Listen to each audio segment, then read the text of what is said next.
بسم اللہ الرحمن الرحیم وَلَقَدْ يَسَّرْنَا الْقُرْآنَ لِلذِّكْرِ فَهَلْ مِن مُّدَّكِرٍ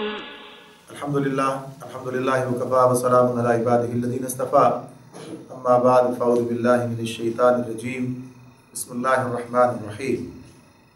ولما رأى المؤمنون الأحزاب قالوا هذا ما وعدنا الله ورسوله وصدق الله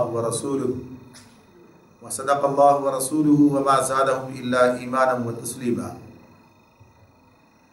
سورہ احزاب کی آیت 22۔ اور سچے مومنوں کا حال اس وقت یہ تھا کہ جب انہوں نے حملہ آور لشکروں کو دیکھا تو پکار اٹھے کہ یہ وہی چیز ہے جس کا اللہ اور اس کے رسول نے ہم سے وعدہ کیا تھا۔ اللہ اور اس کے رسول کی بات بالکل سچی تھی۔ اس واقعے نے ان کے ایمان اور ان کی سپردگی کو اور زیادہ بڑھا دیا۔ گزشتہ آیت میں آیت 21 میں رسول اکرم صلی اللہ علیہ وسلم کے اسوہ حسنہ کو بطور مثال کے پیش کیا گیا تھا۔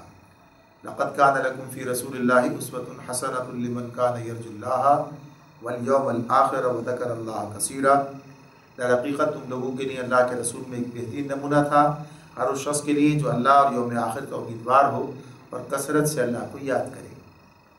اب اس کے ساتھ اس آیت کے اندر صحابہ کرام کو بطور نمونے کے پیش کیا جا رہا ہے کہ ایک طرف تو اللہ کے رسول کا معاملہ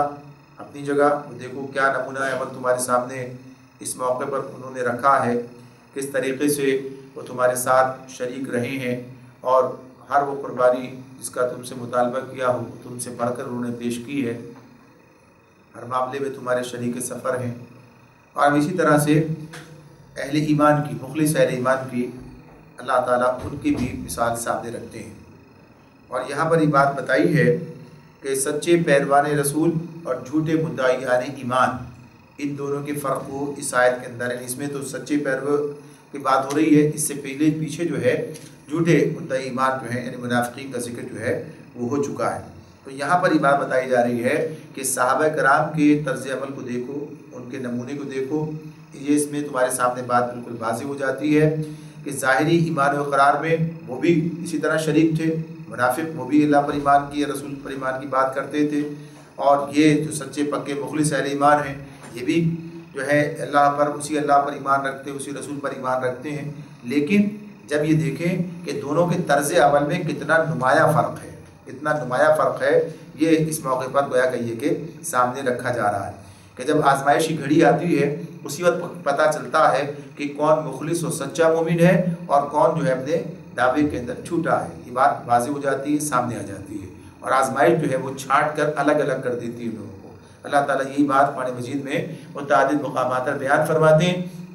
کہ یہ آزمائش اسی لیے آتی ہے کہ وہ چھانٹ کھڑے اور کھوٹے کو چھانٹ کر الگ الگ کر دے۔ تو یہ موقع بھی چونکہ آزمائش کا تھا، غزوہ احزاب جو ہے، تو اس میں بھی جو ہے اللہ تعالیٰ نے اس آزمائش کے ذریعے سے کھڑے اور کھوٹے کو واضح طور پر لوگوں کے سامنے رکھ دیا۔ تو اب یہاں پر یہ جو بات اس میں اس آیت کے اندر موجود ہے یہ تو اہل ایمان کا طرز عمل ہے۔ اب اس کے مقابلے میں جو اسی صورت کی آیت 12 تھی جس کے اندر منافقین کا طرز عمل کی بات تھی کہ اس ساری صورتحال میں ان کا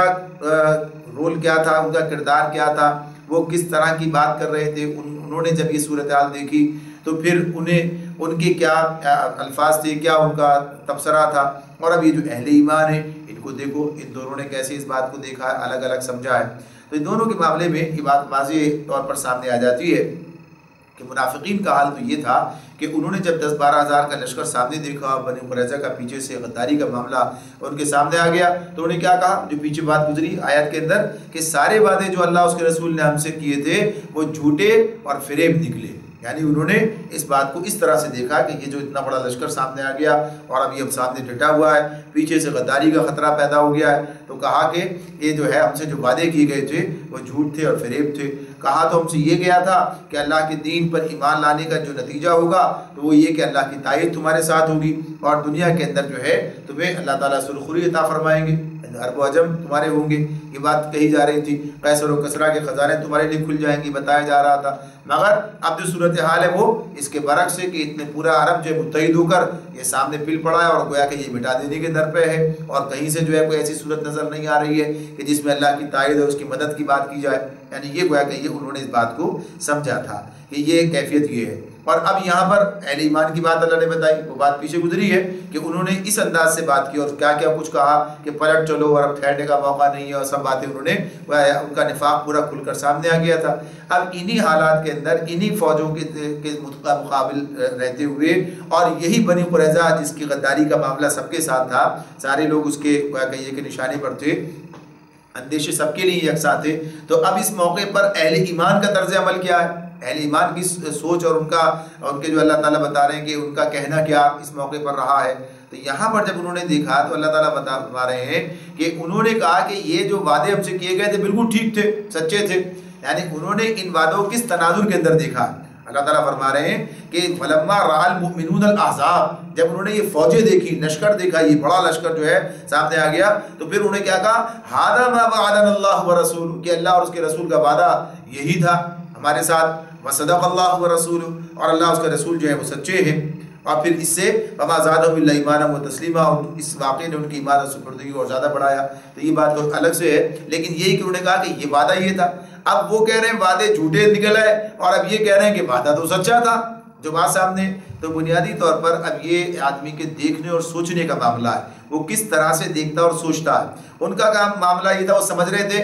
بس ایمان لانے کے بعد اب سارے وعدے جو اہل ایمان سے وہ ہمارے حق میں پورے ہونے چاہیے، ہم تو ایمان لے کر آئے۔ حالانکہ وہ ایمان بھی وہ نہیں ہے جو ایمان مطلوب ہے۔ جو ایمان مطلوب ہے اگر وہ ایمان ہوتا تو یہ بات سوچنے کی ان کے سامنے رہتی بھی نہیں، لیکن چونکہ وہ صرف نام کا ایمان تھا، دعویٰ تھا صرف ایمان کا، حقیقت میں مومن نہیں تھے، لہٰذا سمجھتے تھے کہ بس چونکہ ہم نے اپنے آپ کو بطور مومن کے شمار کرا لیا، اپنے آپ کو پیش کیا ہے، لہٰذا اب ہمیں یہ ساری چیزیں ملنی چاہیے۔ یا بعض لوگ یہ بھی سوچ رہے ہوتے ہیں بھائی باقی لوگ تو سچے ہیں نا، اگر یہ تو ان سب کے ساتھ بھی وہی سب کچھ ہو رہا ہے، تو وہ اس تناظر میں دیکھتے ہیں کہ ہمیں بھی ان کے ساتھ رہتے ہوئے یہ مفادات حاصل ہو جائیں گے، تو یا تو یہ کچھ اور ہی کام ہو رہا ہے یا تو کچھ اور قربانیاں مانگی جا رہی ہیں۔ تو سچے مخلص اہل ایمان نے یہ بات سمجھ لی تھی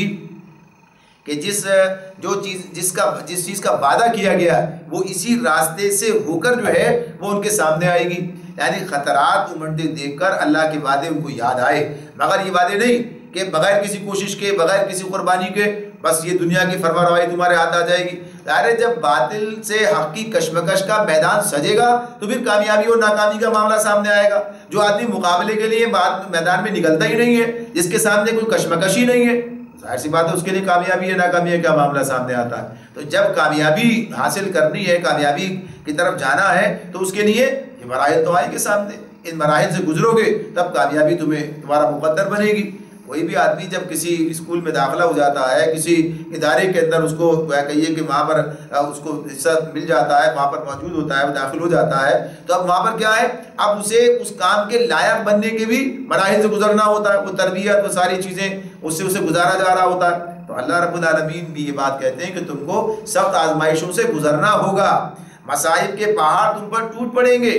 اور گراں ترین قربانیاں تمہیں دینی پڑیں گی، تب کہیں جا کر جو ہے یہ تم پر یہ مرحلہ آئے گا کہ تم پر اللہ کی عنایات ہوں اور تمہیں دنیا اور آخرت میں سرفرازیاں ملیں۔ تو اللہ تعالیٰ خود قرآن مجید میں بات کہتے ہیں، ام حسبتم ان تدخلوا الجنۃ ولما یأتکم مثل الذین خلوا من قبلکم مستهم البأساء والضراء وزلزلوا حتى یقول الرسول والذین آمنوا معه متى نصر اللہ الا ان نصر اللہ قریب۔ یہ سورہ بقرہ کی آیت ہے، یہ سورہ بقرہ کی آیت 214، اور سورہ بقرہ سورہ احزاب سے پہلے نازل ہوئی ہے، یہ بات واضح ہے، یعنی غزوہ احزاب سے پہلے نازل ہوئی ہے سورہ بقرہ۔ اس میں اللہ تعالیٰ یہ بات کہہ چکے ہیں، کیا تم نے سمجھ رکھا یوں ہی جنت میں چلے جاؤ گے؟ حالانکہ ابھی تم پر وہ سب کچھ نہیں گزرا، وہ حالات نہیں گزرے جو تم سے پہلے ایمان لانے والوں پر گزر چکے ہیں۔ ان پر سختیاں اور مصیبتیں آئیں اور وہ ہلا مارے گئے، یہاں تک کہ رسول اس کے ساتھ ہی پکار اٹھے کہ اللہ کی مدد کب آئے گی؟ تو سنو اللہ کی مدد قریبی ہے۔ تو یہ بات تو پہلے بتائی گئی تھی، یعنی سورہ بقرہ میں یہ مضمون گزر چکا تھا، تو اب یہ مرحلہ کہاں آیا؟ اب آگے یہ مرحلہ کہہ لیں، بات تو وہی کہی تھی ہم سے، ہلا مارے گئے، الہ مارے گئے، سختیاں آئی، مصیبتیں آئی ایسی، یعنی اس قدر کہ پکار اٹھی کہ اللہ کی مدد کب آئے گی، کہا گیا کہ اللہ کی مدد قریب ہے۔ تو یہ جو چیز جب ان کے سامنے آتی ہے اور جب وہ دیکھتے ہیں کہ ہاں وہی معاملات ہیں، اسی طرح سے ہیں، اور یہ بات کہ جب حق کا ڈنکا پٹتا ہے تو باطل اپنی سی پوری کوشش کرتا ہے، باطل جو ہے جب نکل کے میدان میں آتا ہے تبھی یہ معاملہ ہوتا ہے، جاء الحق وزهق الباطل، حق آئے گا تو باطل مٹے گا، جب حق آئے گا ہی نہیں اور باطل کا مقابلہ ہوگا ہی نہیں تو پھر باطل کے مٹنے کا کیا جو ہے توقع کی جا سکتی ہے۔ تو یہ سارے معاملات دیکھ کے انہوں نے کہا یہی باتیں تھیں، اس کا ہم سے وعدہ کیا گیا تھا۔ اور سورہ آل عمران میں بھی بات اسی طرح سے یہی مضمون آتا ہے، ام حسبتم ان تدخلوا الجنۃ ولما یعلم اللہ الذین جاہدوا منکم ویعلم الصابرین، کیا تم نے سمجھ رکھا یوں ہی جنت میں چلے جاؤ گے؟ یہ غزوہ احد پر تبصرے کے بعد آ رہی تھی بات، غیر غزوہ احد پر تبصرہ جو تھا وہ بھی غزوہ خندق سے پہلے تھا، غزوہ احزاب سے پہلے تھا نا، وہ بھی غزوہ تیسرے سال میں، تو وہاں پر یہ بات کہہ دی گئی تھی کیا تم نے سمجھ رکھا یوں ہی جنت میں چلے جاؤ گے؟ حالانکہ بھی اللہ نے تو دیکھا ہی نہیں تم میں سے کون ہے جو اللہ کے راستے میں جہاد کرنے والے اور صبر کرنے والے، یہ بات اپنی جگہ بتا دی گئی۔ تو یہ سارے معاملات انہوں نے سمجھے تھے، قرآن پڑھا تھا، قرآن ان کے سامنے نازل ہو رہا تھا، تو وہ اس بات کو دیکھ رہے محسوس کر رہے تھے کہ ہاں یہ سب چیزیں جو کہی جا رہی ہیں یہ واقع میں سامنے آئیں گی، یعنی واقعہ بن کر سامنے آئیں گی، کسی ایسے یعنی بغیر کوئی پریشانی کے، یعنی بغیر ہاتھ ہلائے، بغیر کوئی تکلیف گوارا کیے، اور اس مرحلے سے گزر کر اور کامیابی مراحل جو آ جائیں، تو یہ سب چیزیں جو ہیں آتی ہیں، راستے کے تقاضے ہیں یہ۔ تو یہ بات انہوں نے دیکھ کر جو ہے اس بات کو سمجھ لیا کہ اللہ کے رسول نے، اللہ نے جو وعدے ہم سے کیے تھے وہ سچے وعدے تھے، اور واقعی ایسا ہی ہوا کہ باطل جو ہے پورا جم کر ہمارے سامنے آ گیا ہے، اور اب ایک ایسی آزمائش سے ہم گزر رہے ہیں۔ اور یہ جو بات اللہ تعالیٰ نے کہی ہے اس مقام پر، ایک مزید بات کہ وما زادہم الا ایمانا و تسلیما، اس واقعے نے ان کے ایمان اور ان کی سپردگی کو، تسلیم و رضا کی جو کیفیت ہے اس کو اور زیادہ بڑھا دیا، یعنی یہ ایمان و تسلیم و رضا کی جو کیفیت اسے بڑھا دیا ہے۔ یہ جو بات ہے کہ یعنی اس صورتحال کو دیکھ کر بجائے اس کے کہ ایمان متزلزل ہوتے، ان کے ایمان تو اور بڑھ گئے، قرآن یہ بات کہہ رہا ہے کہ ان کے ایمان جو ہے وہ تو بڑھ گئے،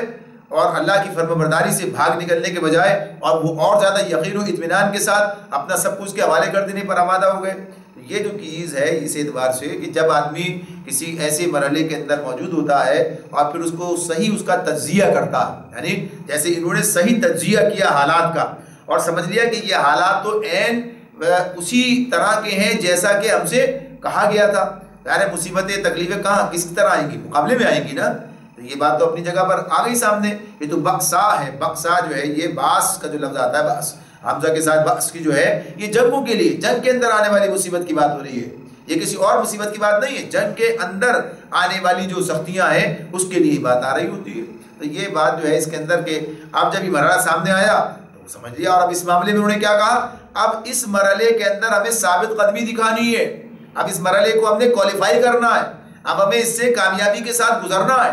تو جب یہ فیصلہ کرتا ہے انسان، جب فیصلہ کرتا ہے نیکی، اسی نے کہا کہ ایک نیکی دوسری نیکی کی بنیاد بن جاتی ہے اور انسان کے ایمان کو بالیدگی بخشتی ہے، بڑھاتی ہے، یہ صورت ہوتی ہے۔ اور جب انسان گناہ کرتا ہے اس کے نتیجے نافرمانی، گناہ کیا ہے، بات ہے نافرمانی کی، نافرمانی کرتا ہے تو پھر اس نافرمانی کا نتیجہ کیا نکلتا ہے، کمزوری آتی ہے، یعنی انسان کی جو قوت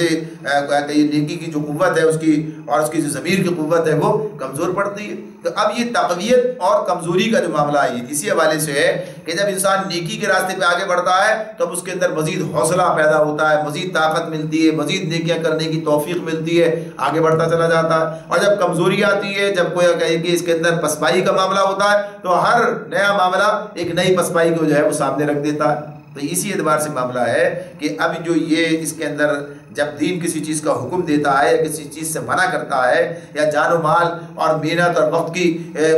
جو ہے اس کی قربانیوں کا، خواہشات نفس کی قربانیوں کا مطالبہ کرتا ہے، تو ایسے ہر موقع پر جو شخص اطاعت کا راستہ اختیار کرے گا، اللہ کے حکم کے آگے سر جھکا دے گا، اس کے ایمان و تسلیم میں اضافہ ہوگا، اور جو انکار کر دے گا اس کے ایمان و تسلیم میں کمی واقع ہو جائے گی، یعنی وہی اس کے اندر کمزوری آ جائے گی۔ تو اس لیے یہ بات اپنی جگہ پر ہے کہ ایمان کا گھٹنا اور بڑھنا، یعنی جو معاملہ ہے ایمان، جب اللہ تعالیٰ کہتے ہیں کہ اس نے، اللہ نے یہاں الفاظ واضح ہیں، وَمَا زَادَهُمْ إِلَّا إِيمَانًا وَتَسْلِيمًا، زَادَهُمْ إِلَّا إِيمَانًا، ایمان بھی بڑھنے کی بات ہو رہی ہے اور تسلیم و رضا یعنی آمادگی جو ہے وہ بھی بڑھنے کی بات ہو رہی ہے۔ تو جب یہ بات ہے ایمان کی بھی، تو ایمان کے بڑھنے کا معاملہ یہی ہے کہ یہ جو کیفیت ہے انسان کی، ایمانی کیفیت ہے، یہ ایسا نہیں ہے کہ بس ایک مقام پر ٹھہر جائے، اس میں ترقی بھی ہوتی ہے اور اس میں تنزل بھی آتا ہے۔ یہ آگے بھی بڑھتا ہے آدمی اس راستے پر اور پیچھے بھی ہٹ جاتا ہے، اور بعض اوقات ایسا بھی ہوتا ہے کہ آدمی اس آخری سرحد تک پہنچ جاتا ہے کہ اگر پھر اس سے آگے اور نکل جائے پیچھے کی طرف، یعنی اس سے پیچھے پسپائی اور ہو جائے، تو کیا کہیے کہ ایمان سے خارج ہو جاتا ہے۔ جیسے وہ حدیث ہمارے سامنے آتی ہے جس میں اللہ کے رسول نے کہا کہ اضعف الایمان، ابھی ایمان کا سب سے کمزور درجہ ہے، یعنی اس کے بعد اب اضعف کے بعد کیا رہ جاتا، ختم ہو گیا، یعنی اضعف تو سب سے زیادہ کمزوری کی علامت بات بتائی کہ یہ جو ہے کہ جب آدمی جو ہے یعنی برائی کو دل میں بھی برا سمجھنے سے قاصر ہو جائے، دل سے اسے بدلنے کے لیے تیار نہ ہو، تو پھر کیا ہوگا، پھر یہ یعنی یہ کیفیت تو اضعف الایمان کی ہے، اور جب یہ بات بھی نہ رہے تو پھر ایمان ختم ہو جائے گا، یہ کیفیت بن جائے گی۔ تو اس اعتبار سے معاملہ ہے کہ جتنا خلوص زیادہ ہوگا، جتنی اطاعت مکمل ہوگی اور دین حق کی سربلندی کے لیے لگن اور دھن جتنی بڑھتی جائے گی، ایمان اسی لذت سے آگے بڑھتا جائے گا، یہاں تک کہ آدمی صدیقیت کے مقام تک پہنچ جائے گا۔ لیکن یہ کمی بیشی جو کچھ بھی ہے اخلاقی مراتب میں ہے، جس کا حساب اللہ کے سوا کوئی نہیں لگا سکتا۔ یعنی یہ بات جو اس میں ہے اس اعتبار سے ہے کہ دیکھیے، ایک ہوتی ہے کوالٹی، ایک ہوتی ہے کوانٹٹی۔ کوالٹی کیا ہے، یعنی اس کی قابلیت، اس کی جو ہے اس کی یعنی عمدگی کی بات ہوتی ہے اور بہتری کی بات ہوتی ہے، اور کوانٹٹی کیا ہے، اس کی مقدار کی بات ہوتی ہے، مقدار کی بات ہوتی ہے۔ تو اب مقدار کے معاملے میں دو الگ الگ چیزیں ہیں۔ مقدار کے اعتبار سے تو معاملہ یہی ہے کہ ایک مومن و یعنی ایمان ایک کل کا نام ہے، ایک کل کا اس کے اندر یہ نہیں ہے کہ کم ایمان زیادہ ایمان، کوانٹٹی کے اعتبار سے وہ ایک ہی رہے گا، اور وہ کس پر اس کا انحصار ہوگا، اس کا انحصار جو ہے آدمی کے اقرار پر ہوگا، کہ جب وہ ان تمام چیزوں کا اقرار کرے جو ایمان لانے کے لیے ضروری ہے، جنہیں ابھی ہم ایمان مفصل میں دیکھتے ہیں، ویسے دیکھتے ہیں، تو یہ تمام چیزوں کا اقرار کرتا ہے آدمی تو مومن ہو جاتا ہے۔ اب جو بھی اس کا اقرار کر لیتا ہے، اب اس اعتبار سے اسے مومن سمجھا جائے گا، اس کے حقوق میں، اس کے معاملات میں تمام جو دنیاوی اعتبار سے ہیں برابری کا معاملہ رہے گا، یعنی کوئی کمی بیشی اس کے اندر جو ہے ایمان کی، بھائی اس کا ایمان بہت اعلیٰ درجے کا ہے، اس کا ایمان کمتر درجے کا ہے، لہذا اسی اعتبار سے جو ہے اب ان کے درمیان حقوق کا معاملہ کچھ کمی بیشی ہو تو دنیاوی طور پر برابر ہوگی۔ ہاں، لوگ اپنے معاملات کے اندر اس اعتبار سے اعتماد اور معاملات یہ چیزیں جو کر رہے ہوں گے اپنی ذاتیات کی ذاتی اس میں وہ معاملات الگ ہوں گے ان کے، کہ ان کی ایمان اور تقوی اور کیفیت کو دیکھیں گے۔ تو بنیادی طور پر یہاں پر جو بات ہے وہ کس حوالے سے ہے کہ اس کی جو کوالٹی ہے، یعنی اس کی جو خوبی ہے، اس خوبی کے اعتبار سے ہم دیکھیں تو ایمان بڑھ جاتا ہے، خوبی یعنی آگے جاتا ہے، اور کبھی خوبی کی حیثیت سے خوبی اس کی یعنی وہ اس کی جان نکلنی شروع ہو جاتی ہے، اس کے جو اثرات، نتائج اور اس کے جو ہونے چاہیے انسان کی زندگی پر اثرات وہ اسرا نہیں ہوتے۔ تو اس اعتبار سے یہ بات ہے، ورنہ جب لوگ اس بحث کے اندر چلے گئے ہیں کہ ایمان صاحب ایمان کا اگر کم ہوتا ہے اس کا مطلب آدھا ایمان ہے، پورا ایمان ہے، پورا ایمان ہے، تو یہ مراد نہیں، ایمان تو ایمان ہوتا ہے۔ ایک آدمی مکمل پورا مسلمان ہے یا نہیں ہے، مسلمان نہیں ہے، آدھا مسلمان آدھا مومن، یہ کی بات کوئی نہیں ہے۔ یہ صرف بات جتنی بھی ہوتی ہے جہاں بھی آتی ہے، اور نبی کرم صلی اللہ علیہ وسلم کے ارشادات ایسے ہمارے سامنے متعدد آتے ہیں جس میں اس کیفیت کو بیان کیا ہے، یعنی گھٹتے بڑھتے ایمان کی کیفیت کو بیان کیا ہے۔ من احب للہ وابغض للہ واعطى للہ ومنع للہ فقد استکمل الایمان، جس نے محبت کی تو اللہ کے لیے، جس نے بغض و دعوت رکھی تو اللہ کے لیے، دیا تو اللہ کے لیے، روکا تو اللہ کے لیے، اس نے اپنے ایمان کو مکمل کر لیا۔ تو اب یہ کوالٹی کے اعتبار سے بات ہے، کوالٹی کے اعتبار سے بات ہے، ورنہ ظاہر سی بات ہے کہ اس کا اطلاق ادھر نہیں ہو رہا ہے کہ جس آدمی نے ابھی یہ کام نہیں کیا تھا اس کا ایمان نامکمل تھا، اب مکمل ہو گیا جا کے۔ یہ اس اعتبار سے کہ جس خوبی، جہاں جتنی خوبی کی بات ہو رہی تھی کہ جو درکار ہے وہ خوبی وہاں تک پہنچ گیا، وہ چیز اسے حاصل ہو گئی، یہ اسی اعتبار سے بات ہے۔ تو اسی لیے اس چیز میں جہاں اللہ تعالیٰ کہتے ہیں کہ اس کے ایمان میں اور اس کی تسلیم میں اضافہ ہو گیا، اور پھر اس کے بعد بات اللہ تعالیٰ فرماتے ہیں اس سے آگے ہمارے سامنے من المؤمنین رجال صدقوا ما عاهدوا الله علیہ فمنهم من قضى نحبه ومنهم من ينتظر وما بدلوا تبدیلا۔ اور اہل ایمان میں، ایمان لانے والوں میں ایسے لوگ موجود ہیں جنہوں نے اللہ سے کیے ہوئے عہد کو سچا کر دکھایا ہے، ان میں سے کوئی اپنی نظر پوری کر چکا اور کوئی وقت آنے کا منتظر ہے، انہوں نے اپنے رویے میں کوئی تبدیلی نہیں کی، اپنے رویے میں کوئی تبدیلی نہیں کی۔ اب یہ بات جو اس میں ہمارے سامنے ہے کہ کہ اللہ تعالیٰ سچے پکے مخلص اہل ایمان کے والے سے یہ بات ہمارے سامنے رکھتے ہیں کہ انہوں نے اللہ سے جو عہد کیا تھا، اللہ سے جو بندگی کا عہد کیا تھا، جو اطاعت کا عہد کیا تھا، جو اس راستے کے اندر جانیں لڑا دینے کا اللہ کے ساتھ وعدہ کر رکھا تھا، تو اب اس معاملے میں انہوں نے اپنے عہد کو سچا کر دکھایا، یعنی پیچھے نہیں ہٹے، انہوں نے پیٹ نہیں دکھائی، انہوں نے اس معاملے میں جو ہے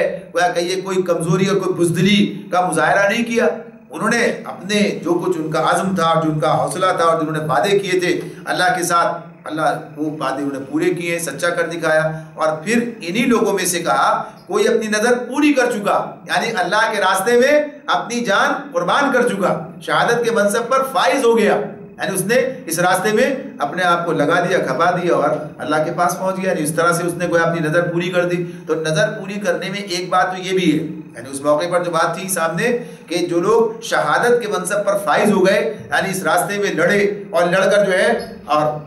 جان دے دی، اس راستے میں کامیاب ہو گئے، یعنی نظر پوری کر دی۔ ایک بات اس طرح اس حوالے سے وہاں اس مقام پر ہے۔ ایک اور بھی اس حوالے سے یاد رہتی ہے کہ صرف شہادت کی بات ہی نہیں ہے، یعنی جب آدمی ایک بات طے کر لیتا ہے کہ وہ مسلم ہے، مسلم بن کر زندگی بسر کرے گا، مسلمان ہے، اب کیا ہے مرتے دم تک اس نے اسی کام پر، یعنی اس کام کو کیا، جیسے اللہ تعالیٰ کہتے ہیں نا مومن کے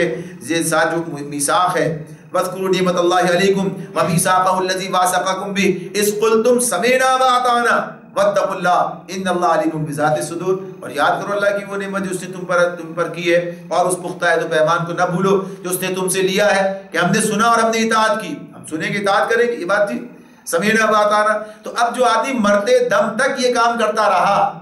تو اس نے اپنا وعدہ پورا کیا ہے، یعنی جس نے یہ بات طے کی کہ ہم سنیں گے اور اطاعت کریں گے، سمیعنا وَأَطَعْنَا، ہم اس سے پیچھے نہیں ہٹیں گے، یعنی اس معاملے میں اس راستے سے انحراف نہیں کریں گے، اور اس راستے پر چلے، تو پھر نتیجہ کیا نکلا، انہوں نے اپنے وعدے کو پورا کر دیا، سچا کر دکھایا یہ معاملہ ہے۔ اور یہ جو کہا کہ اور کوئی وَمِنْهُمْ مَن يَنْتَظِرُ، اور کوئی منتظر ہے، منتظر کس چیز کا ہے،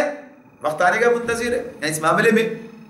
کہ اب جب وہ وقت آ جائے، یعنی خاتمہ بالخیر، لگا ہوا ہے اپنے کام پر، دندے پر لگا ہے اس معاملے میں کہ ہاں جب وقت آئے گا۔ تو ایسے ہی یہ جنگوں کے معاملات، یہ ساری چیزیں جو ہو رہی تھیں، تو ظاہر سی بات ہے کہ ہر راستے ہر موقع پر موجود ہیں، تو جب تک اللہ نے موقع دیا ہے اس راستے پر چل رہے، آگے بڑھ رہے ہیں، اور جب وقت آ جائے گا ٹھیک ہے اللہ کے راستے میں وقت آ جائے گا چلے جائیں گے۔ تو یہ جو منتظر ہونے کی بات ہے، تو منتظر کس اعتبار سے ہے، یعنی اس کام پہ لگے ہوئے ہیں، اللہ رب العالمین نے ابھی انہیں اسی دنیا میں تگ و دو کے لیے چھوڑ رکھا ہے، یہ کام ہوگا۔ تو اس معاملے میں اس اعتبار سے یہ جو چیز اس میں بتائی گئی ہمارے لیے، تو ہمارے لیے بھی اس کے اندر پیغام ہے، ہمارے لیے بھی، ہم بھی وہی اہل ایمان ہیں کہ جو اسی طرح سے اللہ سے یہ وعدہ کر چکے ہیں کہ سمیعنا وأطعنا، ہم سنیں گے اور اطاعت کریں گے، اور اس راستے پر چلیں گے، جو مشن اللہ کے رسول نے ہمارے والے کیا ہے ہم اسے لے کر چلیں گے۔ اللہ تعالیٰ کی جو ہدایت سمیعنا وأطعنا میں کیا ہے، جب اللہ تعالیٰ یہ بات کہتے ہیں ان اقیموا الدین ولا تتفرقوا فیہ، اللہ کے اور دین کو قائم کرو اور اس معاملے میں متفرق نہ ہو جاؤ، کبر علی المشرکین ما تدعوہم الیہ، اور بڑا ہی مشکل ہے اب گزرا ہے یہ معاملہ، یہ بات جو ہے سب سے بڑی زیادہ بری لگتی ہے، مشرکین پر گرا گزری ہے، جس کی طرف تم دعوت دیتے ہو بلاتے ہو، یعنی یہی کہ اقامت دین، یعنی دین قائم کرو، یہ بات انہیں پسند نہیں آتی ہے۔ تو کہا کہ یہ حکم نہیں موجود، جب اللہ تعالیٰ کہتے ہیں اقیموا الصلاۃ، نماز قائم کرو، نماز قائم کرنے چاہتے ہیں، جب اللہ تعالیٰ کہتے ہیں اقیموا الدین، دین قائم کرو، دین قائم کرنے کے لیے کھڑے ہو جاتے ہیں۔ تو یہ سارے کام ہیں، یہ یعنی کوئی ایک کام نہیں ہے جسے ہم کہیں بھائی ہم اقیموا الصلاۃ کر رہے ہیں، آتوا الزکوٰۃ کی بات ہم سے مت کرو، یعنی زکوٰۃ دینے کی بات ہم سے نہ کی جائے۔ تو سارے پھر ابو بکر صدیق رضی اللہ عنہ کیا کہتے ہیں، تلوار لے کے میدان میں آ جاتے ہیں، کہتے ہیں نہیں یہ بات تو اگر یہ تفریق کریں گے نماز اور زکوٰۃ میں تو ان کے خلاف جو ہے جنگ کی جائے گی، یعنی معاملہ سامنے آ رہا نہیں۔ تو یہ پورے دین کی بات ہے، مکمل دین کی بات ہے، یہ سمیعنا وأطعنا ہے۔ تو اس اعتبار سے یہ جو کہا کہ جو اپنی نظر پوری کر چکے کہ اسی راستے پہ چلتے چلتے اللہ کے پاس پہنچ گئے، چاہے شہادت کے منصب پر یعنی قتال کے میدان میں جو ہے شہادت حاصل کر لی، یا وہ کہیے کہ اللہ نے جب کسی اور مقام سے بلا لیا واپس، راستے سے کام کرتے کرتے اس محاذ سے واپس چلے گئے۔ تو یہ اپنے کام پر لگے رہنا، اس کام پر قائم رہنا، یہ ہے بنیادی بات۔ تو ہم منتظر ہیں، ہم کیا کہتے ہیں، یعنی اپنے بارے میں کیا سمجھتے ہیں کہ ہم اب اسی راستے پر چلتے ہوئے خاتمہ بالخیر کے منتظر ہیں، ایک وقت آئے گا اللہ کے پاس چلے جائیں گے، ہر آدمی کو جانا ہے۔ تو یہ کام کرتے کرتے جانا، کرتے کرتے جانا، اور جاتے جاتے کرتے رہنا، یہ کام ہے ہمارے حوالے. یہی بات ہے جو اس کے اندر اللہ صحابہ کرام کے حوالے سے فرما رہے ہیں کہ انہوں نے اللہ سے جو وعدہ کیا تھا وہ انہوں نے سچا کر دکھا. اور جتنے وعدے بھی اس کے تحت آ جائیں اور جو باتیں ان کی ہوں، کچھ اور بھی بیان کرتے ہیں لوگ تو اس میں کہ اس موقع پر ہی کوئی بات کہی ہو تو وہ بھی اپنی جگہ، ورنہ تو زندگی بھر انہوں نے اپنے وعدے کو نبھایا، زندگی بھر. یعنی اس معاملے میں کسی ایک وعدے کی، کسی ایک کی بات نہیں، بلکہ من جملہ بحیثیت مجموعی اس راستے پر رہے. اور یہی ہمارے لیے بھی ہے کہ وقت کے بس وقت کون سا ہے، یہ وقت آنے کے منتظر، یعنی جب اللہ کی طرف سے بلاوا آ جائے گا چلے جائیں گے. یعنی معاملہ ہے لگے ہوئے اس کام میں لگے رہنا چاہیے. وما بدلوا تبدیلا، وما بدلوا تبدیلا. انہوں نے اپنے اندر کوئی تبدیلی اس حوالے سے اپنے رویے میں کوئی تبدیلی نہیں کی کہ بس چلو کل یہ تھا آج کچھ اور ہے، کل اس معاملے میں ادھر تھے آج کدھر ہے. نہیں، اسی راستے پر جو لگے ہیں چلے تو چلے جا رہے ہیں اپنے وعدے کو تکمیل کے لیے کہ ہاں خاتمہ بالخیر، اللہ کے پاس پہنچنا. جو ایمان کی بات کی ہے، جو کہیے کہ اللہ تعالیٰ کے احکامات کی پیروی کرنا قبول کیا، سمینا و اطعنا، تو اس راستے پہ آگے بڑھ رہے ہیں. لیجزی اللہ الصادقین، لیجزی اللہ الصادقین بصدقہم ویعذب المنافقین ان شاء او یتوب علیہم ان اللہ کان غفورا رحیما. فرمایا یہ سب کچھ اس لیے یعنی جو معاملات واقعات چیزیں اس کو اللہ تعالیٰ کہتے ہیں لیجزی اللہ، تاکہ جزا دے اللہ، تاکہ اللہ سچوں کو ان کی سچائی کی جزا دے اور منافقوں کو چاہے تو سزا دے اور چاہے تو ان کو توبہ کی تو ان کی توبہ قبول کر لے. بے شک اللہ غفور الرحیم ہے. یہ بات اس کے اندر مزید ہمارے سامنے آ جاتی ہے کہ یہ جو مارکے بپا ہوتے ہیں، جو کچھ ہے آپ دیکھیے، جب حق و باطل کی کشمکش ہے اور یہ سب کچھ معاشرے کے اندر موجود ہے، اگر یہ نہ ہو ظاہر کام کرنے کا میدان کیا ہے، کام کرنے کا میدان ختم ہو جاتا ہے. یعنی سچوں کو اپنی سچائی کا ثبوت دینے کے لیے کوئی میدان درکار ہے، کام کرنا ہے، کرتے چلے جانا ہے. تو اس اعتبار سے یہ چیزیں جو ہیں تو اللہ تعالیٰ سچوں کو ان کی سچائی کی جزا دے، یعنی یہ سب کچھ اس کا نتیجہ ان کو ملے گا. اور منافقوں کو چاہے تو سزا دے، چاہے تو ان کی توبہ قبول کر لے. تو اب یہ توبہ قبول کرنے میں توبہ کی توفیق بھی شامل ہے. توبہ قبول کرنے کی بات یہ بھی ممکن ہے. ایسے بھی لوگ ہیں کہ جب انہوں نے دیکھ لیا کہ سارے معاملات ان کے سامنے آ گئے اور سب چیزیں ان کی سمجھ میں آ گئی کہ معاملہ جو ہے یعنی سوائے جائے امان ہے تو کہاں ہے، اللہ کے دامن رحمت میں ہے، تو پھر اگر آگے پلٹ کر تو اللہ ان کی توبہ بھی قبول کر لی. ایسا بھی ہے تو کہا کہ اگر وہ آ جائیں تو توبہ قبول ہوگی، ورنہ سزا تو ہے ہی ان کے لیے. بے شک اللہ غفور الرحیم ہے، یعنی کسی کو سزا دینے پر تلا نہیں بیٹھا ہے. اگر کوئی توبہ کرنا چاہے، پلٹنا چاہے تو راستہ کھلا ہوا ہے.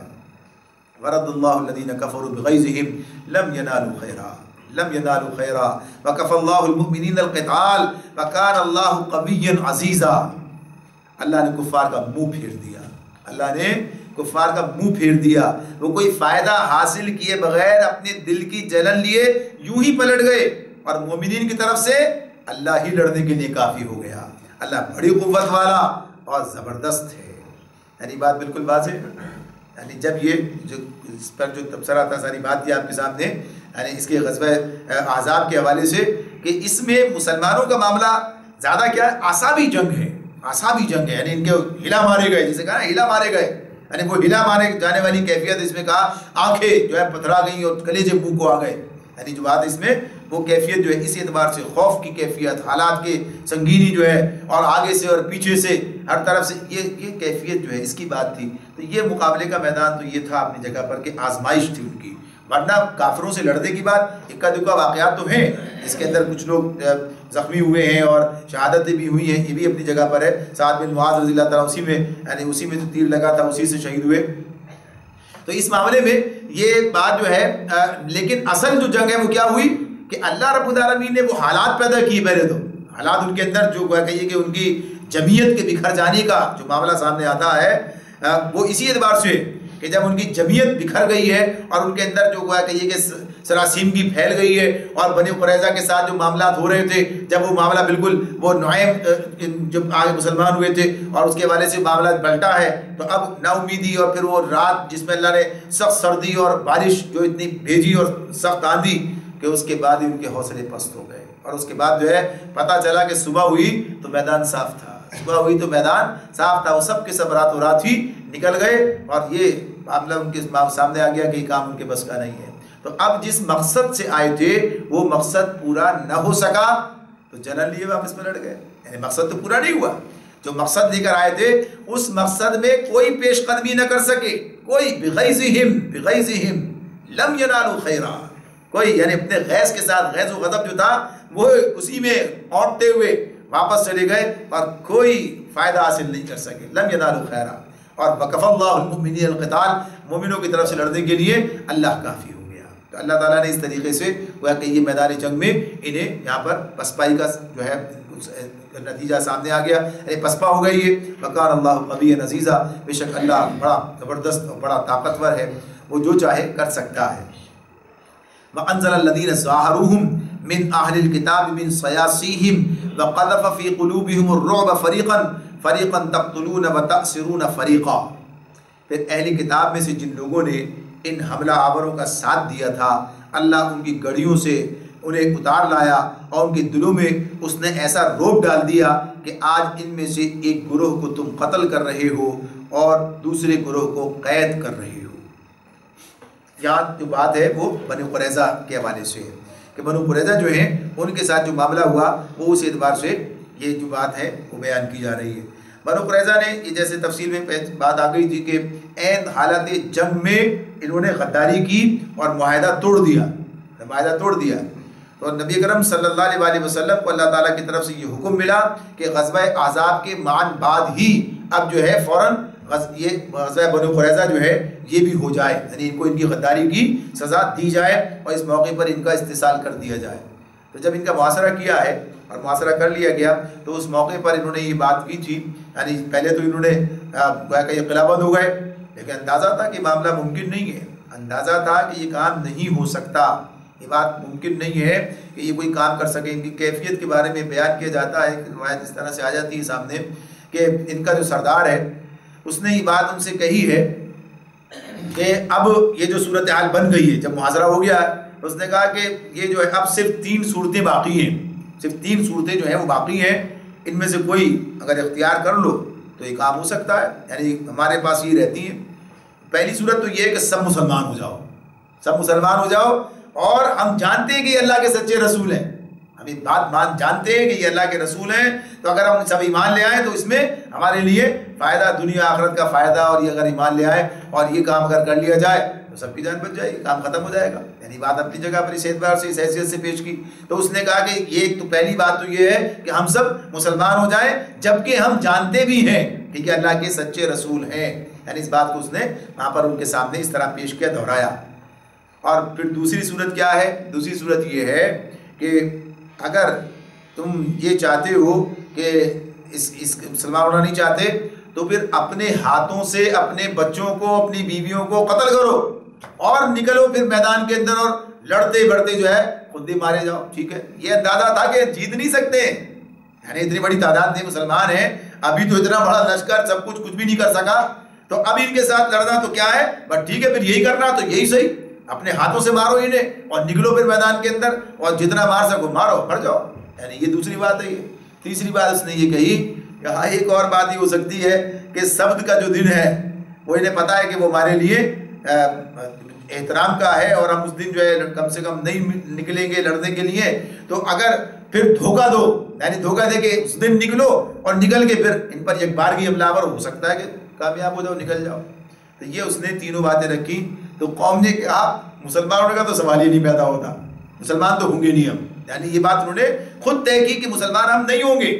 اور کہا کہ اپنے ہاتھوں سے بچوں کو مارے اور بیوی کو، ان کا کیا قصور ہے، یہ کام بھی ہم نہیں کریں گے، اور سب تو ہمارے دین میں اس کا معاملہ ہے، تو سب تو جو ہے وہ تو ہم نہیں کر سکتے، خلاف ورزی بھی نہیں کریں گے۔ تینوں باتیں جو اس نے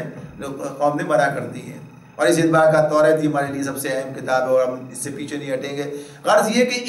یہ جو حالات تھے انہیں یہ اندازہ تھا کہ کچھ بھی نہیں کر سکتے، تو اللہ نے جو ان کے دلوں میں روب ڈال دیا تھا اہل ایمان کا، یہ اپنی جگہ پر گویا کہیے کہ ایک بڑا اثر تھا اس کا کہ ان کے لیے کوئی راستہ نہیں تھا۔ تو اب انہوں نے یہ بات طے کی کہ قبیلہ اوس کے ساتھ جو ان کے معاملات تھے، قبیلہ اوس جو ہے اس میں ان کے ساتھ ان کا تعلق تھا، تو ان کا خیال یہ تھا کہ شاید یہ جو ہیں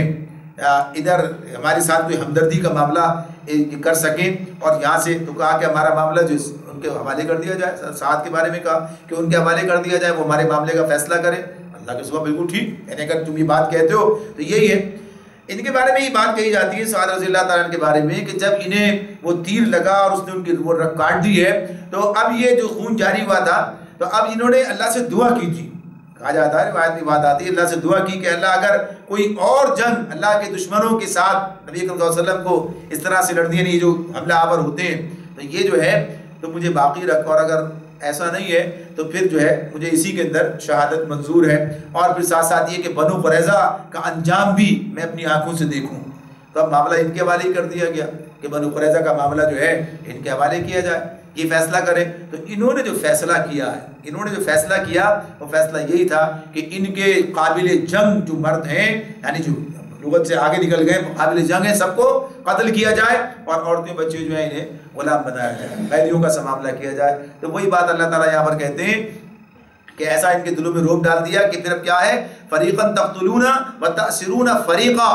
ایک فریق کو قتل کر رہے ہو اور ایک فریق کو جو ہے تم اس اعتبار سے گرفتار کر رہے ہو. تو یہ ان کا اپنا معاملہ بھی تھا کہ انہوں نے خود جو حکم بنایا، جس کو انہوں نے کہا کہ ان کے یہ فیصلہ کریں، تو انہوں نے فیصلہ کر دیا. جو اللہ کا منظور فیصلہ تھا وہی فیصلہ انہوں نے کیا، اس لیے کہ وہ دیکھ چکے تھے کہ ان کی جو غداری تھی اس غداری کا یہی نتیجہ نکلنا چاہیے تھا. تو یہ بات پیچھے بھی گزر چکی ہے. فرمایا وَأَوْرَثَكُمْ أَرْضَهُمْ وَدِيَارَهُمْ وَأَمْوَالَهُمْ وَأَرْضًا لَمْ تَطَئُوهَا وَكَانَ اللَّهُ عَلَى كُلِّ شَيْءٍ قَدِيرًا. فرمایا اس نے تم کو ان کی زمین اور ان کے گھروں اور ان کے اموال کا وارث بنا دیا اور وہ علاقہ تمہیں دیا جسے تم نے کبھی پامال نہ کیا تھا. اللہ ہر چیز پر قادر ہے، اللہ ہر چیز پر قادر ہے. یعنی اب یہ جنگ جو ہے، غزوہ احزاب کی بات تو پہلے سامنے آ گئی. غزوہ احزاب کے اندر بھی لڑائی نہیں ہوئی ہے، یعنی جیسے لڑائی ہونے کی بات تھی تو وہاں کیا کہا اللہ تعالیٰ نے کہ اللہ تمہاری طرف سے لڑنے کے لیے کافی ہو گیا. یعنی لڑائی کس نے لڑی؟ اللہ نے. یعنی جہاں اہل ایمان آزمائش کا شکار ہوئے، یہ سب چیزیں تو اپنی جگہ، یعنی ان کے اندر جتنا حوصلہ پیدا کیا گیا، یہ جیسے بار بار یہ بات آتی رہی ہے اور یہ بہت ضروری ہے کہ ہمارے سمجھ میں یہ بات آ جائے کہ جو مواقع ہوتے ہیں یہ انسان کو کہیں سیپل کرنا ہے، اس کو پالش کرنا، اس کو اندر وہ چیزیں صلاحیتیں پیدا کرنا. مشکل حالات میں ہی جو کہیے کہ پھر انسان کی صلاحیتیں ابھر کر سامنے آتی ہیں. جہاں کمزور ہٹتے ہیں چڑھتے ہیں وہاں اہل اس کے اندر بھی ہے. تو اس لیے کہتے ہیں کہ اندھیری راتوں میں تارے چمکا کرتے ہیں، یعنی کہ چمک جو اس وقت سامنے آتی ہے. تو یہ تو ایک مرحلہ اس سے گزارا ہے، تو وہ اللہ کا اپنا اقدام تھے کہ اس سے سب چیزیں ہوئیں. دوسرا معاملہ یہ جو یہاں پر سامنے لایا گیا ہے، یعنی غداروں کو ان کی غداری کی سزا اس اعتبار سے، اور یہ اس حوالے سے بھی ہے کہ آگے جو کچھ کرنے غدار کرنے والے وہ بھی پھر اس بات کی کوئی ہمت نہ کریں، یعنی ان کی بھی حوصلہ شکنی اس کے اندر ہو کہ یعنی جو سزا، جرم پر اگر سزا نہ دی جائے تو حوصلے بڑھ جاتے ہیں مجرموں کے، معاملے اس طرح سے ہو جاتے ہیں. تو اللہ رب العالمین نے اس طرح سورہ توبہ میں منافقین کے ساتھ جو رویہ اختیار کرنے کا حکم دیا، آگے چل کر بعد میں بات آئے گی. یعنی سورہ توبہ تو ہم پڑھ چکے ہیں، لیکن یہ ابھی تو غزوہ احزاب کا معاملہ یہ جب آگے بڑھے تو وہ مرحلے بھی آئے کہ پھر انہیں بھی سزا دی گئی. لیکن جب تک وہ مرحلہ نہیں آیا اس وقت تک گوارا کیا گیا، برداشت کیا گیا، معاملات کو لے کے چلا گیا. لیکن جب وقت آ جائے تو پھر اقدام کرنا ہی ہوتا ہے. تو یہاں پر اللہ رب العالمین یہ بات کہتے ہیں کہ اللہ نے تم کو ان کی زمین اور ان کے گھروں اور ان کا اموال کا وارث بنا دیا اور وہ علاقہ تمہیں دیا جسے تم نے کبھی پامال نہ کیا تھا. یعنی یہ معاملہ جو ہوا لڑ کر یہ چیز حاصل نہیں کی گئی، بلکہ صرف اس محاصرے اور اس روب کا نتیجہ تھا یہ کہ اللہ تعالیٰ نے انہیں جو ہے نیچے اتارا اور پھر یہ اس طریقے سے ہوا کہیے کہ جو ان کے سزا دی جانی تھی وہ سزا ہوئی. تو اللہ ہر چیز پر قادر ہے، اللہ ہر چیز پر قدرت رکھتا ہے. وَكَانَ اللَّهُ عَلَى كُلِّ شَيْءٍ قَدِيرًا. تو کس طرح سے کس چیز سے کیا چیز نکل کر سامنے آتی ہے، یہ اللہ تعالیٰ کی اپنی حکمت ہے، اپنے معاملات ہیں. اس کے تحت بات یہی ہے کہ جب اہل ایمان ثابت قدم رہتے ہیں تو پھر انہیں یہ سارے انعامات حاصل ہوتے ہیں. بنو قریظہ بڑا آسان سا ہدف نظر آتا ہے، لیکن یہ آسان سا ہدف اس مشکل ہدف کے بعد حاصل ہوا ہے. اگر وہ مشکل ہدف جو ہے اس وقت اس موقع پر اگر اس طرح سے ثابت قدمی نہ دکھائی جاتی تو ظاہر سی بات ہے کہ پھر یہ جو ہے مشکل ہدف حاصل نہ ہوتا. اس طرح سے جو مسلمانوں کی اس وقت جانسباری تھی اور جس طرح سے انہوں نے وہ کہیے کہ حوصلہ مندی کا مظاہرہ کیا ہے، اور جس میں یہ دونوں ساتھ جو رضی اللہ تعالیٰ عنہ جو ہیں جنہوں نے بنو غطفان سے معاہدہ جب نبی صلی اللہ علیہ وسلم کرنے جا رہے تھے اور کس جرت کے ساتھ انہوں نے کہا تھا کہ نہیں تلوار ہی فیصلہ کرے گی، اور اس معاہدے کو ختم کر دیا تھا، وہ ان کی جرت ایمانی کا معاملہ تھا. اور اللہ رب العالمین نے اس کی قدر کی اور یہ مرحلہ بھی ان کے سامنے طے کرا دیا۔ یہاں تک جو ہے اب اس کے بعد یہ آیات مکمل ہو جاتی ہیں جو غزوہ احزاب اور غزوہ بنو قریظہ کے حوالے سے۔ اب اس کے بعد اسی زمانے میں نازل ہونے والی اور آیات ہیں کہ جس میں معاشرتی اور کچھ نبی کرم صلی اللہ علیہ وسلم کی نجی زندگی کے حوالے سے بھی اللہ تعالیٰ نے اس میں باتیں ہمارے سامنے رکھی ہیں، اس لیے کہ وہ بھی اہل ایمان کے لیے رہنمائی کا ذریعہ ہیں، اور یہ بات بھی اس کے اندر موجود رہتی ہے کہ یہ بھی کوئی ماورائی مخلوق پہ ایسے یعنی اس سے الگ سے ہو کر جو ہے کام کیا، ویسے ہی جو ان مسائل کا سامنا عام طور پر انسانوں کو کرنا پڑتا ہے ان سارے مراحل سے وہ سب لوگ بھی بشمول نبی کرم صلی اللہ علیہ وسلم گزرے ہیں، اور اسی میں گزرتے ہوئے انہوں نے وہ کارہائے نمایاں انجام دیے ہیں۔ تو انشاءاللہ اس کے بعد اگلی آگے ہو سکے گی۔ اللہ تعالیٰ ہمیں سمجھنے اور عمل کرنے کی توفیق عطا فرمائے۔ وآخر دعوانا ان الحمد للہ رب العالمین۔